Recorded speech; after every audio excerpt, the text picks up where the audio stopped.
पुणे महापालिका निवडणुकीच्या पार्श्वभूमीवर प्रभाग क्रमांक 34 नरे वडगाव बुद्रुक धायरी हा प्रभाग सध्या चर्चेचा केंद्रबिंदू ठरत आहे। नवीन प्रभाग रचनेनंतर धायरीचा मोठा भाग या प्रभागात समाविष्ट झालाय आणि एकूण लोकसंख्या सुमारे 83,000च्या आसपास आहे। यापैकी जवळपास 40,000 मतदार धायरी परिसरातील असल्याने धायरीचा प्रभाव निकालात निर्णायक ठरणार आहे। या प्रभागात नरेगाव, वडगाव बुद्रुक, धायरी, नवले पूल परिसर आणि नरे चौक हे भाग येतात। मात्र विकासाच्या मुद्द्यावर नागरिकांमध्ये नाराजी दिसून येते।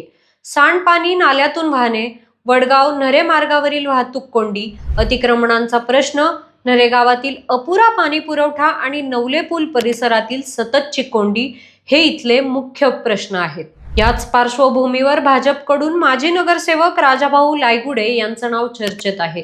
त्यांनी रस्ते, पाणी पुरवठा आणि मूलभूत सुविधांवर भर देण्याचं आश्वासन दिले।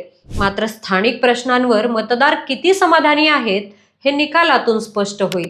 प्रभाग 34 मधील लढत यावेळी चुरशीची आणि निर्णायक ठरण्याची चिन्ह आहेत। अशाच ताज्या घडामोडी पाहण्यासाठी बघत राहा न्यूज डॉट्स।